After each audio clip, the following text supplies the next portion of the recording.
Even supporters of President Trump urge him to take a holiday from tweeting. But the commander-in-chief seems committed to more online fireworks.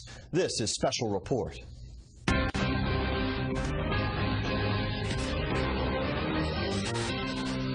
Good evening and welcome to Washington. I'm James Rosen, sitting in for Bret Baier. As America prepares to commemorate its 241st birthday, President Trump continues lighting up the mainstream news media on that 21st century battlefield we call social media.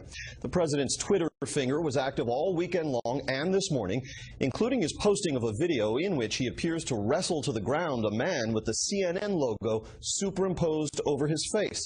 Correspondent Kevin Cork is at the White House with the fallout. Good evening, Kevin.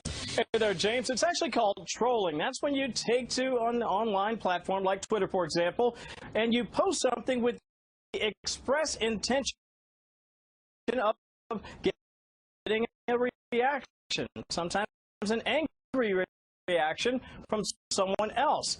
Enter the latest tweets from the President of the United States.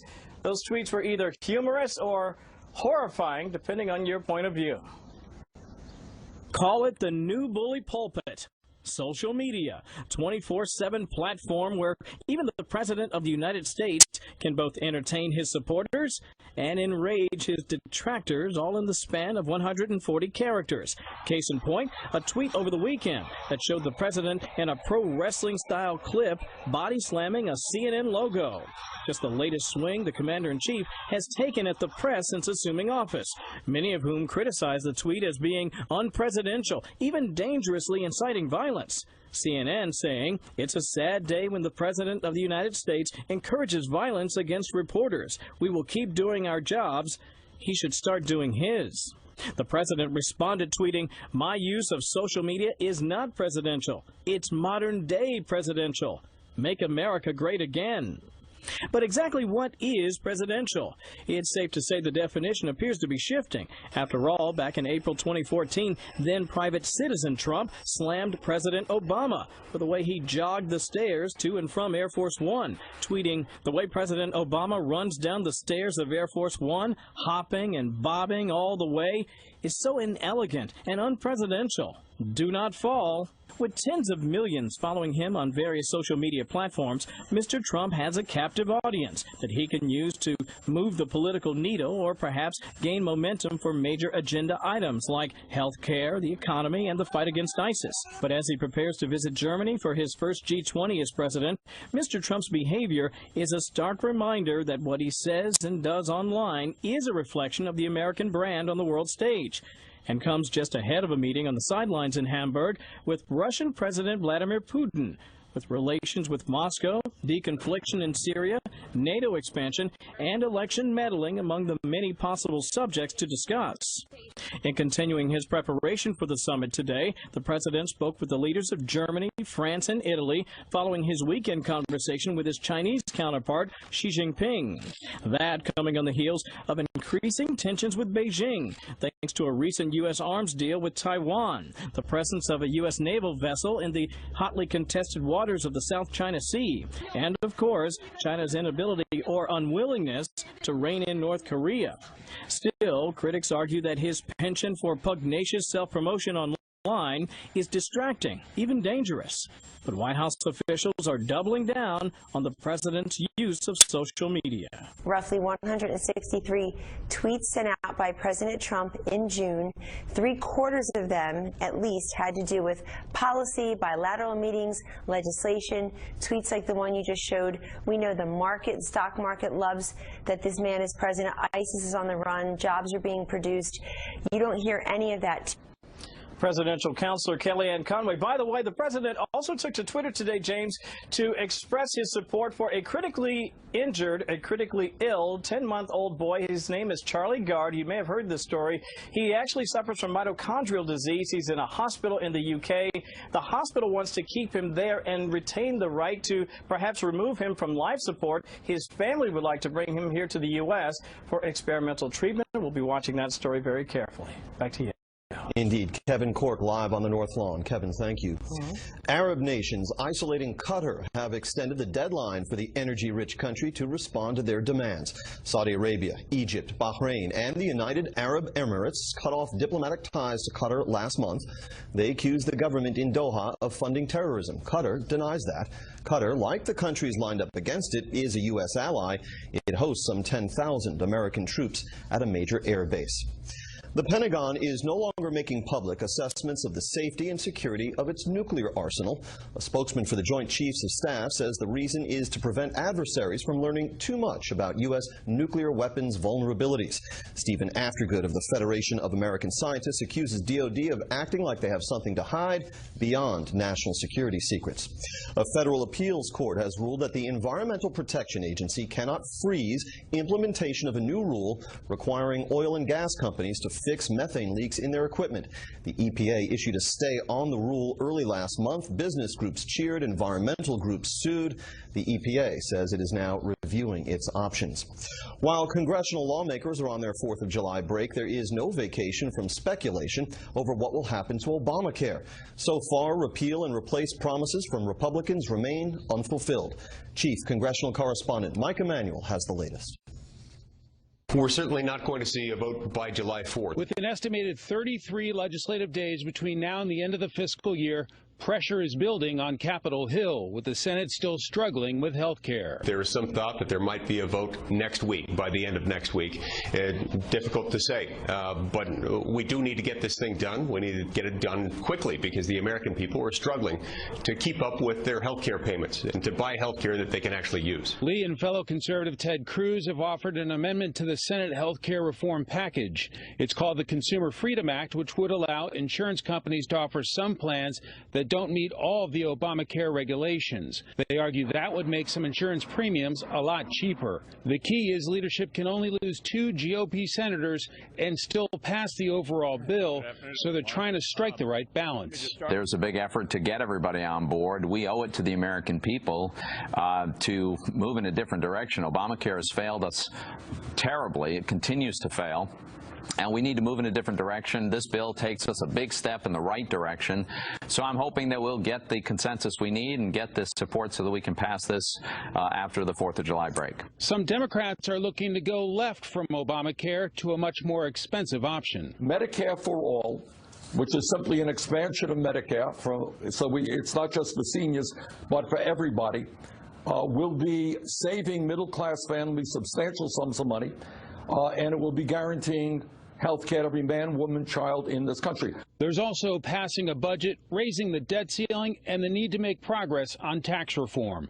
With much still on the agenda, a dozen House Republicans, led by Arizona Congressman Andy Biggs, sent this letter to Speaker Ryan saying, quote, "We request that you cancel Congress's current plans to recess for the month of August to ensure there is enough time to address the long list of pressing issues on our docket." White House aides note President Trump will still be on the job. The president will be working throughout August, no matter where he is. And so put him down for wanting people to work hard at all times. I mean, he outworks all of us as hard as we try. Some key lawmakers say it is too early to panic about not getting their work done. We're getting bills to the floor. Then we're going to deal with our debt ceilings and things that normally come up. This is part of a process up here. We can work and walk and chew gum at the same time. There's a new wrinkle to the tax reform debate that could irritate a lot of the GOP establishment.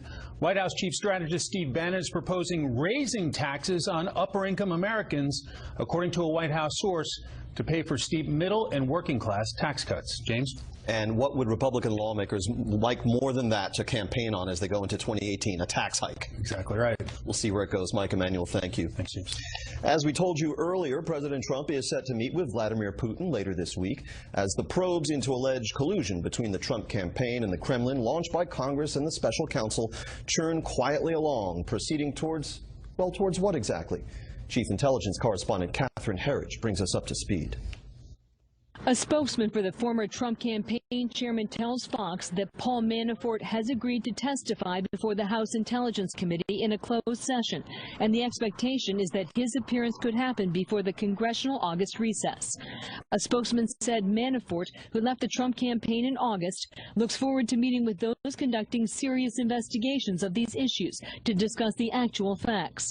Last week, Manafort retroactively filed as an agent of a foreign government for his Ukraine elections consulting work. His spokesman said the process began last year with the Justice Department before Russia's election interference was publicly known. A former member of the Trump transition team counsels total transparency. Don't shade the truth, just tell it like it is and let the story speak for itself. As legally, you're on the firmest grounds, and I think politically, in the way the story unfolds, you'll be on firm ground as well. Separately, senior congressional sources tell Fox that the intelligence agencies are complying with subpoenas issued in May by the House panel's chairman, Devin Nunes. And the records described as, quote, massive, show former National Security Advisor Susan Rice, former CIA Director John Brennan, and former UN Ambassador Samantha Power asked for Americans to be identified in coded intelligence reports. Rice, who was denied wrongdoing, is expected to testify before the same House panel before the August recess. A former Obama administration official counseled Democrats to temper public expectations about the Russia probes, both in Congress and by the special counsel Robert Mueller. We might not know for 6 months to a year, so we have to caution the American public to be patient about getting the results, and it's really important for them to have that patience in order for us to get to the heart of this really important matter. According to Steele, it was Manafort who chose Page to serve as a go-between for the Trump campaign and Russian interests. While Democrats on the House panel cited the unverified anti-Trump dossier during one of its few public hearings, they have so far passed on interviewing Carter Page, an informer Trump campaign foreign policy advisor. Page, who has now been interviewed by the FBI, said he never met or worked for Manafort as widely alleged. According to the dossier, campaign chairman Paul Manafort chose you to be the point of contact with the Russians. Again, I never had a conversation with Mr. Manafort, so totally false. And the special counsel's office is expanding, adding a New York federal prosecutor and public corruption specialist, Assistant U.S. Attorney Andrew Goldstein. Now the team includes more than a dozen lawyers. James. Catherine Herridge in our D.C. newsroom. Catherine, thank you. A bus carrying German senior citizens crashed into a truck today and burst into flames. 18 people were killed, 30 others hurt. The truck was at the end of a traffic jam on the A9 highway near the Czech border. Authorities are investigating. The Associated Press says an investigation into the Vatican's Showcase Children's Hospital has revealed that its mission was more aimed at profit than caring for patients. A secret Vatican-authorized task force found the Bambino Gesù Pediatric Hospital had serious problems in 2014. A second investigation a year later found no major issues. Now the AP says that under past leadership, the hospital cut corners and compromised safety practices in order to boost profits. The hospital denies that and is threatening legal action. Many states also face financial woes. Several of them failed to pass budgets by the July 1st deadline, with Maine and New Jersey implementing partial government shutdowns. Correspondent David Lee Miller reports tonight on how New Jersey's governor is spending his holiday weekend and hardly giving himself a break from negative news coverage. Life's a beach. At least it is for New Jersey Governor Chris Christie. The Republican governor and his family were photographed over the weekend at otherwise deserted Island Beach State Park. The state park, like nearly all other non-essential state facilities, was shut down by Christie because of a budget impasse with the state legislature. The Garden State's first family was allowed to use the otherwise closed beach because they are staying at the governor's nearby seaside summer house. While the photos have enraged many New Jersey residents, there was even more criticism after he told reporters he didn't get any raise. I didn't get any sun today. My question is this: are there lifeguards at the? No, there's no one at Island Beach State Park. There are no lifeguards. There's no one to pick up the garbage. There's no one providing any services at Island Beach State Park. After word of the beach pictures surfaced, a Christie spokesman clarified the governor's remarks, saying the governor didn't get any sun because he was wearing a baseball cap. This morning, in a telephone interview, he mocked the media for the aerial photos. I'm sure their Pulitzer is coming. It'll be great. The beach photos are the latest in a string of controversies. Days before voters chose between Mitt Romney and re-electing Barack Obama, Christie angered many Republicans by publicly thanking the president for his help in recovering from Superstorm Sandy.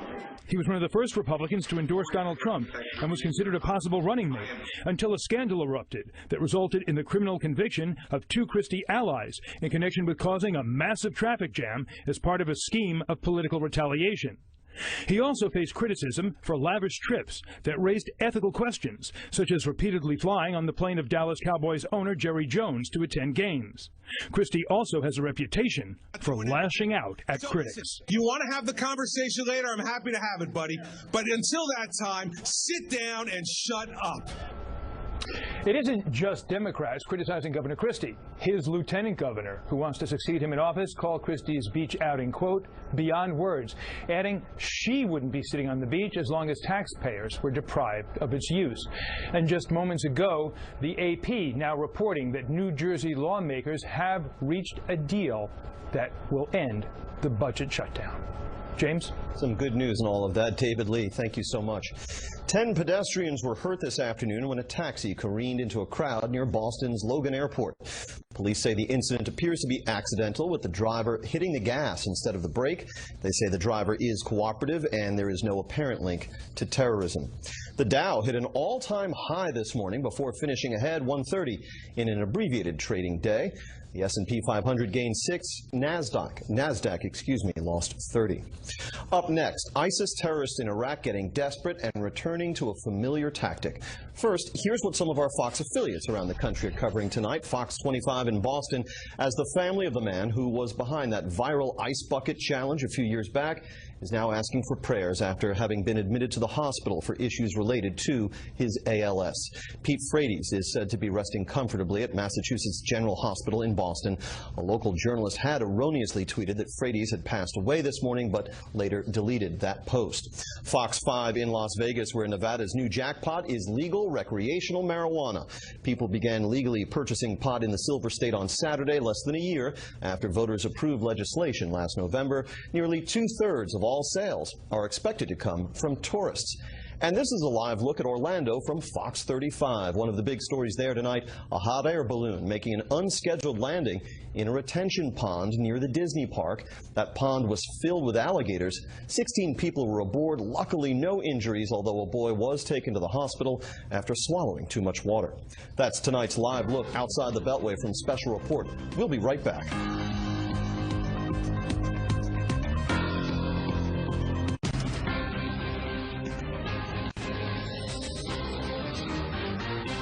As Iraqi forces, backed by the United States, continue to close in on ISIS terrorists in Mosul, the militants are fighting back, sending women to kill civilians with a tactic all too familiar. Here's correspondent Benjamin Hall. Brutal urban warfare as ISIS hang on to the last few pockets in the old city of Mosul, putting up fierce resistance, but slowly losing ground. Today, Iraqi forces raised a flag over the Al-Jamuri hospital, a key ISIS command building where, according to the US military, the terror group murdered hundreds of civilians. Now, in a sign of desperation, more civilians are being targeted, and the terror group has reverted to insurgent tactics, sending women to blow themselves up. Most of the people who blew themselves up today were women, 7 of them. Some exploded themselves near fleeing families. But the battle is not yet done, and plumes of smoke billow over the Riverside district amid artillery blasts and bursts of gunfire. There are estimated to be only a few hundred ISIS fighters left, but tens of thousands of civilians are still being used as human shields. Our problem is the families. ISIS fighters are using them as human shields. Some carry children in their arms. US troops who have played a major role are never far away, helping the Iraqis in countless ways, not least through heavy artillery fire.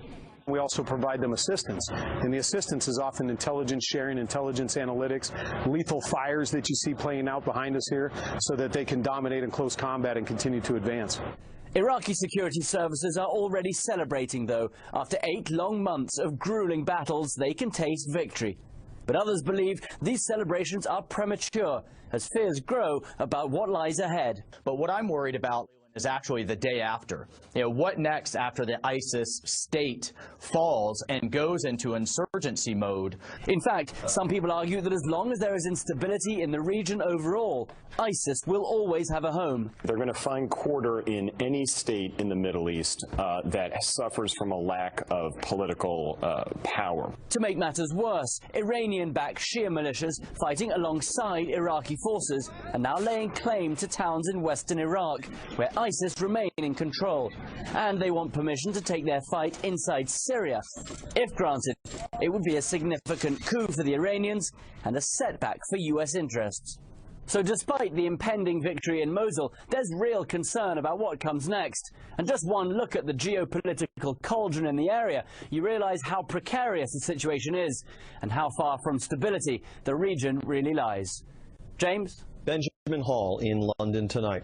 The fight against ISIS in Syria also continues as coalition forces push in on the caliphate's declared capital, Raqqa. Correspondent John Huddy is in the Middle East. Armored vehicles kicked up dirt along the streets of Raqqa's Al-Sana'a district. It's where ISIS launched a failed counteroffensive Friday. The heavily armed U.S.-backed Syrian Democratic Forces and Kurdish YPG units regained control of the industrial eastern section of the city after an intense fight. They've now surrounded ISIS's self-proclaimed capital, closing in on the remaining ISIS fighters hunkered down in the city, perhaps as many as 2,500, according to various estimates. The morale of ISIS militants is broken. They are only firing mortar shells and rockets, but they don't have forces. If the battle for Mosul and Iraq is any indication, however, then the fight to retake Raqqa may take several more weeks, if not longer. At least 50,000 civilians remain trapped, with concerns they'll be used as human shields. Much of the fighting is close quarters, street to street, building to building, and house to house combat. Retaking Raqqa would be a crushing blow to ISIS and a major victory for the U.S.-led coalition. And as the battle for Raqqa rages on, so does the violence in other parts of Syria. 20 people were killed, dozens others wounded Sunday when a suicide bomber targeted Tahrir Square in central Damascus. So far, no group has claimed responsibility. The violence comes as another round of ceasefire talks begin tomorrow. The Syrian military announced a ceasefire in the southern part of the country in advance of the talks, following weeks of fighting between the Syrian regime and rebel forces. Syria will likely be a main focus of discussion when President Trump meets with Russian President Vladimir Putin later this week. Washington and Moscow share a common enemy, but once ISIS is defeated, the two powers will be backing different sides in an unfinished war. And today, Syria's deputy foreign minister denied reports that sarin gas was used in a deadly attack in northern Syria back in April. He also said he wouldn't be surprised if the United States attacked Syria again, adding perhaps what could be taken as a warning that Syria and its allies would react differently, he says, to, quote, any new aggression. James? John Huddy in Jerusalem tonight. France's new president says he will lift the state of emergency that has been in effect since terror attacks rocked the country in 2015. Emmanuel Macron laid out his political, security, and diplomatic priorities in a rare joint session of parliament at Versailles. Organized protests accuse Macron of trying to amass too much power. Men and women who have seen and experienced war and now live with the consequences are gathered this week in Chicago, not to commiserate, but to celebrate. Senior correspondent Mike Tobin reports from the Warrior Games. Good evening, Mike. Good evening, James. The Navy Surgeon General says more warriors are surviving battlefield injuries than any other time in history. That creates another need, the obligation to see that injured warfighter can lead a fulfilling life when he or she gets home. The Warrior Games here are part of the solution. Archery seems like an unlikely sport for A.J. Muhammad. After serving in Iraq, he can barely see. A lot of people don't believe me that I'm visually impaired because it's the way I shoot. There was metal shrapnel that tore across from my face, through my right eye globe, and down the side of my face. Some of his injuries were the signature wounds of the Iraq War: traumatic brain injury, spinal cord injury, coupled with post-traumatic stress and depression. A.J. relied on a raft of medications, each with its own side effect. I had to decide if I stay on these meds, keep this lifestyle, I will get diabetes, I'll be on even more medication, and it would be the rest of my life. Like 265 other veteran athletes competing in the Warrior Games, AJ chose a different path. Athletics is a way to build self-esteem, to have a sense of accomplishment, to really realize that there are people out there cheering you on and saying, hey, we support you and we thank you for what you've done. Forward. And now, in a new normal of codependence, when AJ stands before the target, his wife is his eyes. Fire. Nice. I just let him know if I think he needs to move up or down a little bit, or if he needs to tilt the bow a certain direction. Fire. Did you hear that? Yeah. AJ has now cut his meds in half and got his life back on target. These competitions bring back that sense of self-worth, that sense of pride of when every Marine, soldier, airman, sailor, when he graduated from camp, you were now part of a family, part of a team, part of a brotherhood. Now, AJ's competition wrapped up today, and I'm happy to tell you he's going home with the bronze. He's also got cycling coming up later in the week. The games go on all week long. The most celebrated game is wheelchair basketball. Gold medal round is on Friday. James? Heroism overseas, heroism back here as well. Mike Tobin, great story. Thank you for bringing it to us. If you're like millions of your fellow Americans, you're spending at least some of this long holiday weekend away from home. Correspondent William Lajeunesse updates us tonight on Americans' love affair with the 4th of July road trip. Fireworks, food, and flags. A record 44 million Americans will celebrate America's 241st birthday by traveling 50 miles or more somewhere over the 4-day holiday. I'm going to blow some stuff up and hang out with my wife.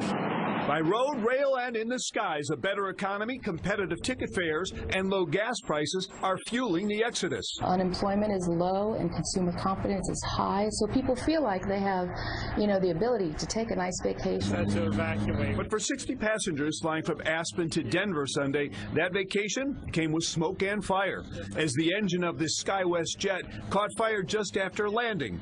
Everyone aboard ran down the stairs just as the fire trucks arrived to put out the flames. An hour later, outside Seattle, an Amtrak train derailed, coming within yards of tumbling into Puget Sound. The engine and first 3 baggage cars fell off the tracks.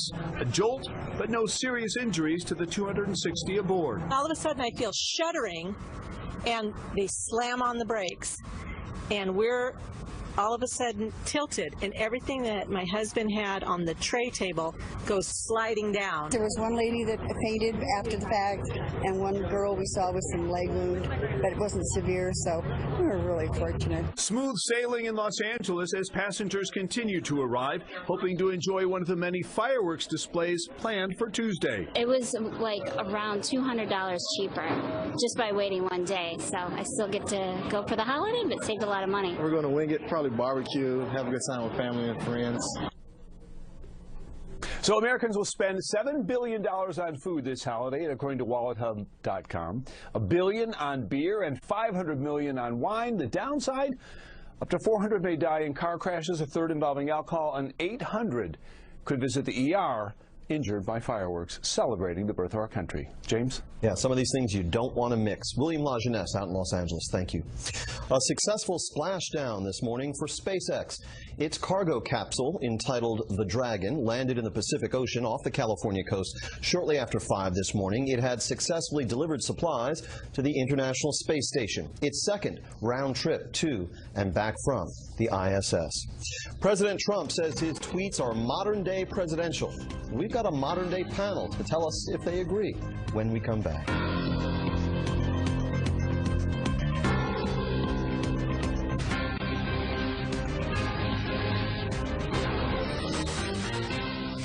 He hasn't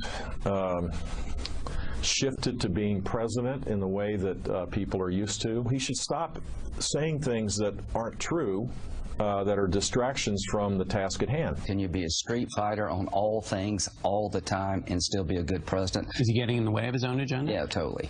At the end of the day, he's got a good agenda, but this does get in the way of it. He ought to stop doing it, and we'll have to see what happens.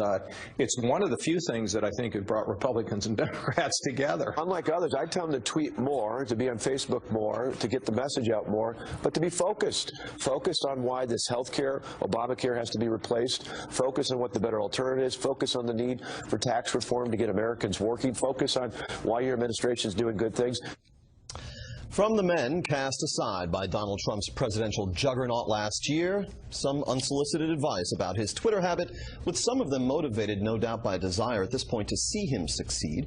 Let's bring in our panel. Steve Hayes, editor-in-chief for the Weekly Standard; Molly Hemingway, senior editor at The Federalist; Charles Lane, opinion writer for The Washington Post; and syndicated columnist Charles Krauthammer, respected colleagues all.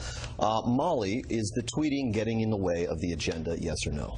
Well, I think it's actually just completely the wrong question. You can look at these tweets and you can enjoy them, you can shake your head at them or roll your eyes at them. If you feel the need to denounce them, that's fine. But the reaction that we see, which is just sort of this mass hysteria in response to them, it actually kind of enables this tweeting.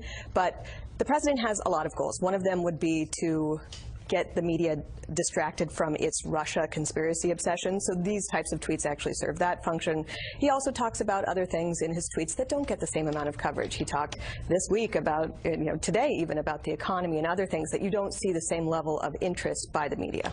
Well, let's rectify that right now. We have a few of the president's most recent tweets. Saturday morning at 6:41.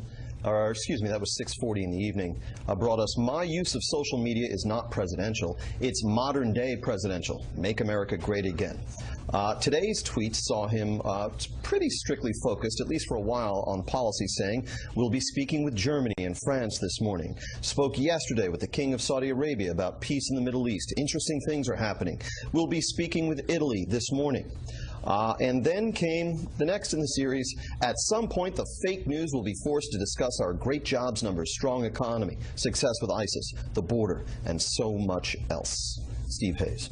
Well, I mean, I think sometimes there's a temptation to overanalyze this stuff and to suggest that it's normal. It's not normal. I mean, what the president tweeted the other day, the silly tweet about the wrestling, it's not normal. It's childish. It's silly. It's immature. What he tweeted about Mika Brzezinski, it's not normal. It's silly. People shouldn't be afraid to call that out when they see it. Is it destructive? I mean, I don't know if it's destructive, it's distracting. I mean, certainly if you talk to people on Capitol Hill, if you talk to people who are Trump supporters, not just his former rivals, presidential candidate rivals, Trump supporters on Capitol Hill and elsewhere, they will tell you that it's distracting to have the president doing this. Every time he does this, it pushes Republicans who he needs to do things like tax reform and health care, pushes them further away. They don't want to be responsible for him. They don't want to have to defend him on stuff like this. And I think they're sick of saying, well, this kind of thing is unacceptable, but I'm for him on health care. Mark Short, who handles legislative affairs for the White House, spoke with John Roberts, who is sitting in for Chris Wallace on Fox News Sunday, about whether all these tweets are in fact obstructing the president's own legislative agenda. Does he make your job more difficult with what he does? Look, John, I don't recall during the presidential campaign many members in Congress being excited by the president's tweets, and he won the campaign. The president knows that he needs to get around the mainstream media to get his story out, and part of that story is actually what we've accomplished on Capitol Hill. Chuck Lane, how much Machiavellian forethought should we ascribe to the president in all of these tweets? Is there a strategy behind it, or it's just impulsive behavior? I don't think the tweets are getting in the way of the agenda. I think the tweets are the agenda. I think this is his personal agenda. He is involved in a personal battle with CNN, with some other elements of the media that he regards as too critical, and he's sick of it. He's sick of taking this stuff from them, and so his view is, I'm just going to fight back. I'm going to call them names, and I'm going to, do that. Is it well advised?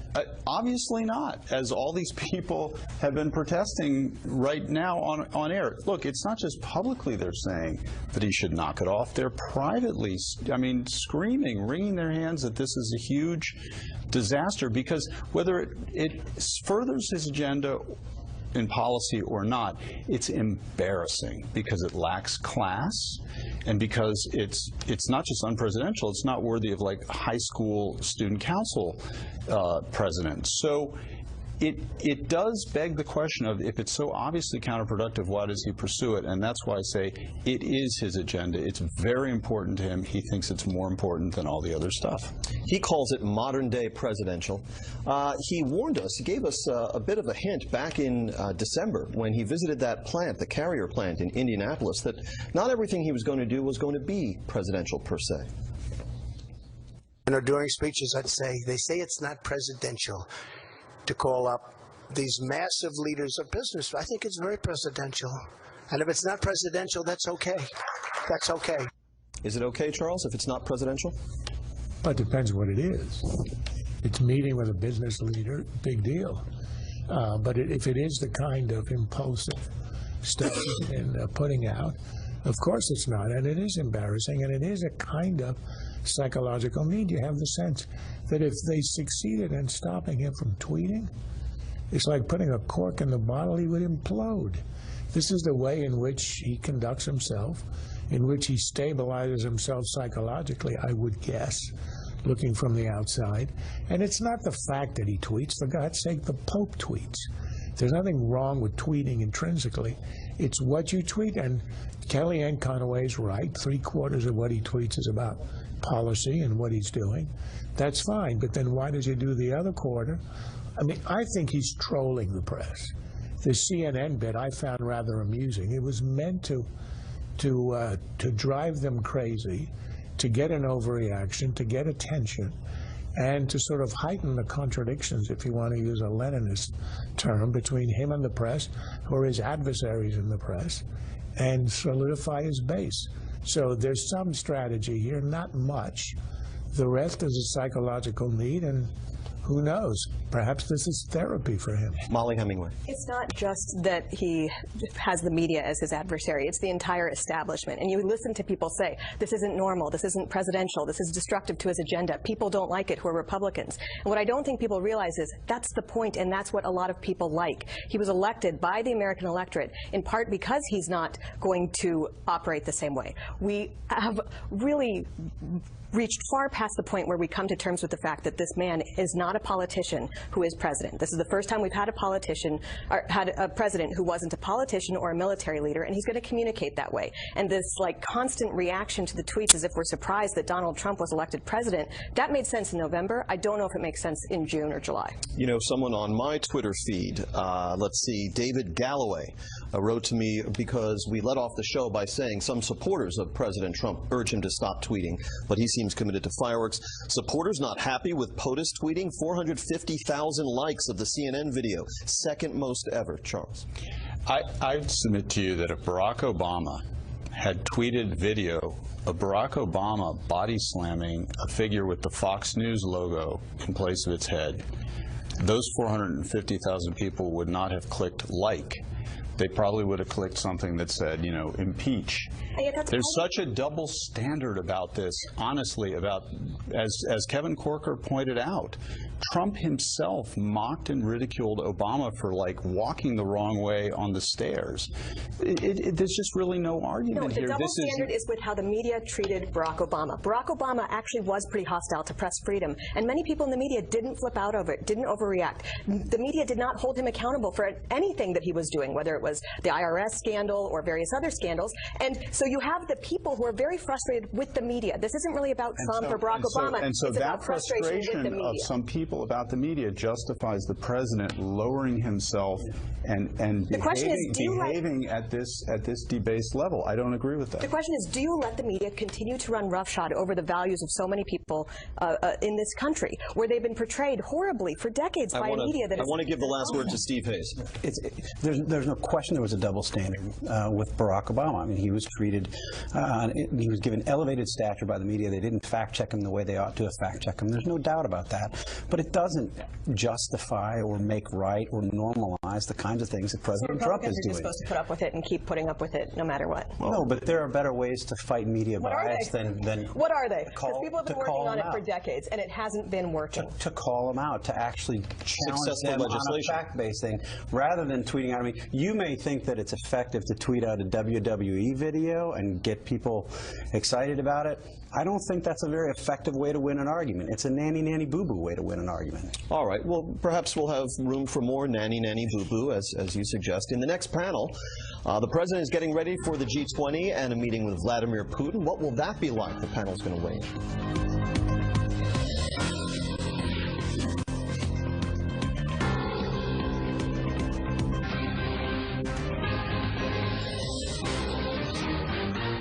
Unless he shows some strength with Putin, Putin's going to conclude that President Trump is a fairly weak president on Russia, and we don't want that. The U.S., who deliberately stirs up trouble in the South China Sea, is running in the opposite direction from countries in the region who aspire for stability, cooperation, and development. What they are endeavoring to do is collapse, weaken at least, the post-World War II and post-Cold War political, economic, and security orders, and replace them with new orders that are more sympathetic to their interests. And of course, I'm talking about China and Russia. And we seem always to be talking about China and Russia. The panel is back as we brace for President Trump departing for the G20 on Friday, where he will meet with Vladimir Putin for the first time. Charles, you heard General McMaster talking about how the Chinese and the Russians are trying to upend the post-war order, but you have, in fact, ascribed that to Donald Trump himself. What do you expect from this meeting? Well, Trump has not been encouraging the Chinese and the Russians to overturn the world order. Trump has his own ideas about what America's role is. The fact that the Chinese and the Russians have been trying to change everything since the end of the Cold War and to reassert themselves and not to insert themselves in a world system in which the U.S. is dominant is a plain and obvious fact. The Chinese are trying to drive us out of the Pacific Rim. That's what all the island building is about. That's what the aircraft carriers are about. That's what their threats are about. And that's why they're not going to give up on North Korea.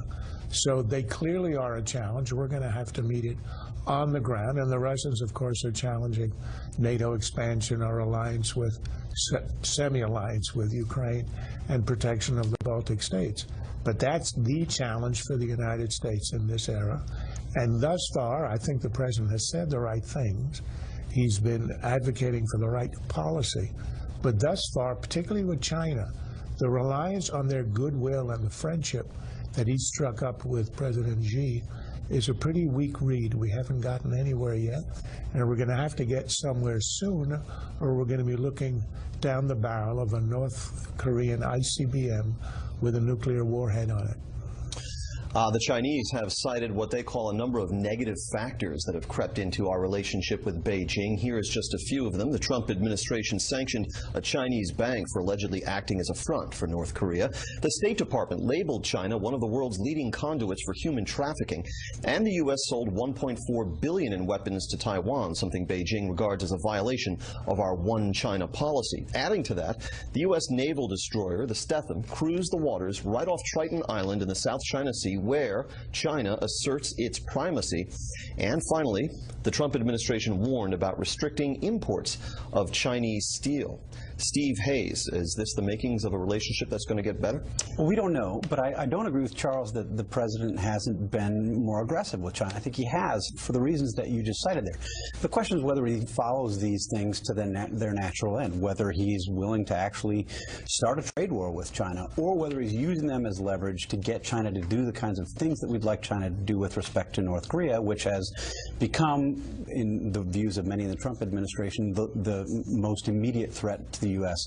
and the homeland. I think President Trump deserves some credit for having done differently what several previous administrations have not done, where they've in effect outsourced North Korea policy to China with crossed fingers and said, well, we really hope that they'll do it. Trump is in effect, I think, saying, no, we don't. We want to do more than hope that they'll do it. We're saying, here are some things that you might have to deal with if you don't, in fact, help us with North Korea. And in fact, the president himself appeared, Steve, to give up on that whole outsourcing idea in a tweet that he posted on the 20th of June, in which he said, while I greatly appreciate the efforts of President Xi and China to help with North Korea, it has not worked out. At least I know China tried. Chuck Lane, do you think that any good is going to come of this summit, either with the Chinese or the sit-down with Putin?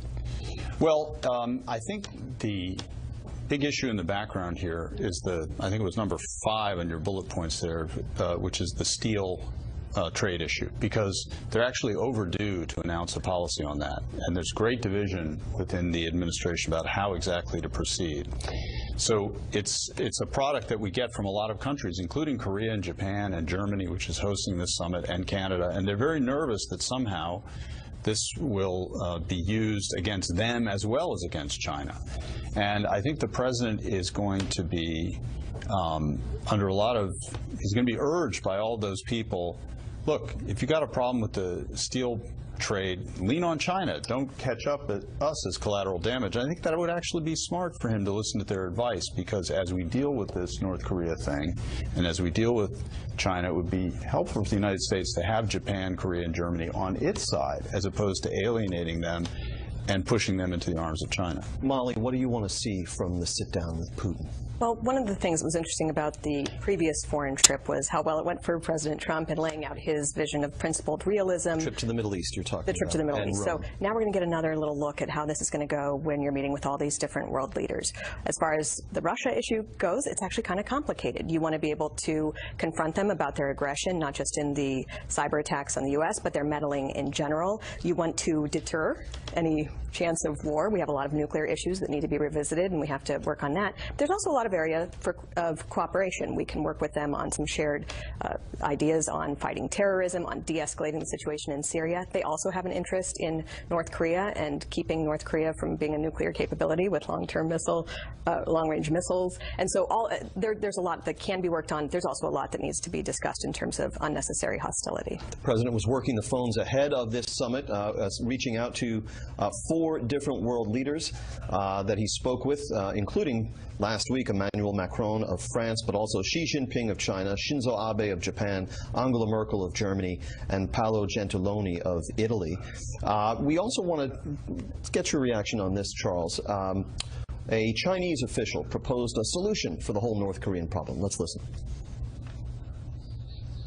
China has proposed a package solution, namely suspension of nuclear and ballistic testing on the part of DPRK, and suspension of the military exercises on the part of the United States and the Republic of Korea. Would that be something President Trump would be well advised to consider, Charles? The North Koreans stop testing the nuclear and ballistic missiles, and we stop our military exercises with South Korea. That's a complete non-starter. That's where you end up in negotiations. If you get them to dismantle the program, we might be prepared to weaken our alliance with South Korea. But to weaken our alliance now by cutting off our cooperation, which we had for 50 years, it's a non-starter in return for what? A stoppage of testing, which I'm sure the North Koreans will break at any point at which they want to.